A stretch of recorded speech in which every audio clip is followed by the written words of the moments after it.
Phone tapping కేసులో మరింత దూకుడుగా వెళ్లాలని ప్రభుత్వం భావిస్తోంది. మరికొన్ని అరెస్టులుంటాయని తెలుస్తోంది. రాధాకిషన్ రావు రిమాండ్ను పొడిగించడంతో పాటు ఆయనపై మరో కేసు నమోదు చేశారు. మరోవైపు విచారణ కోసం ప్రత్యేక పీపీని నియమించే యోచనలో ప్రభుత్వం ఉన్నట్లు సమాచారం.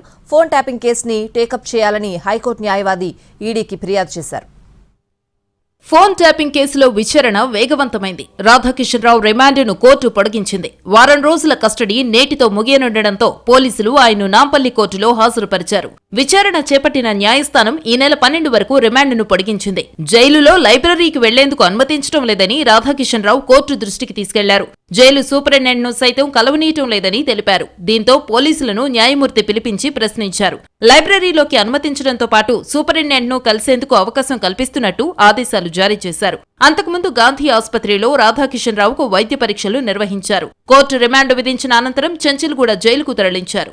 మరోవైపు ఈ కేసుకు సంబంధించి కోర్టులో విచారణ కోసం ప్రత్యేక పీపీని నియమించే యోచనలో రాష్ట్ర ప్రభుత్వం ఉన్నట్టు సమాచారం. హై ప్రొఫైల్ కేసు కావడంతో ప్రత్యేక పీపీని నియమించాలని నిర్ణయించినట్లు తెలుస్తోంది. ఇప్పటికే నెల రోజులుగా ఫోన్ ట్యాపింగ్ కేసును విచారిస్తున్న పోలీసులు ఇప్పటివరకు 4 అధికారులను అరెస్టు చేశారు. అయితే ఈ నెల రోజుల్లో లభించింది కొన్ని ఆధారాలు మాత్రమేనని చెబుతున్నారు. అందుకే కేసు విచారణ కోసం ప్రత్యేక పీపీని నియమించాలని ప్రభుత్వం భావిస్తోంది. పరిశీలనలో 2 సీనియర్ న్యాయవాదుల పేర్లున్నాయంటున్నారు.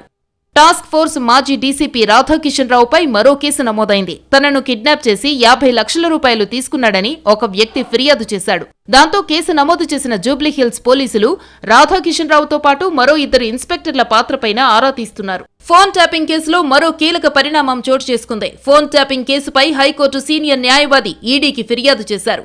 ఈ కేసులో అరెస్టైన నిందితులు పలువురు వ్యాపారస్తుల ఫోన్లు ట్యాపింగ్ చేసి వారిని బెదిరించి కోట్లు వసూలు చేశారని కంప్లైంట్లో పేర్కొన్నారు. అసెంబ్లీ ఎన్నికల సమయంలో పోలీసు వాహనాల్లో ఓ పార్టీకి డబ్బులు తరలించామని నిందితులు ఇప్పటికే పోలీసుల విచారణలో ఒప్పుకున్నారని, దీనిని పరిగణలోనికి తీసుకుని ఫోన్ ట్యాపింగ్ పై పీఎంఎల్ఏ యాక్ట్ కింద కేసు నమోదు చేసి దర్యాప్తు చేయాలని ఈడీని ఆయన రిక్వెస్ట్ చేశారు. ఈ కేసులో అసలు నిందితులను ఇప్పటివరకు ప్రశ్నించలేదని, ఈడీ కేసు నమోదు చేసి దర్యాప్తు చేస్తే దీనికి వెనకున్న అసలు రాజకీయ నేతలు బయటకొస్తారని అన్నారు. ఒకవేళ ఈ కేసులో ఈడీ ఎంట్రీ ఇస్తే వ్యవహారం ఎలాంటి టర్న్ తీసుకోబోతుంది, ఏ రాజకీయ నేత మెడకు చుట్టుకుంటుందనేది ఉత్కంఠగా మారింది.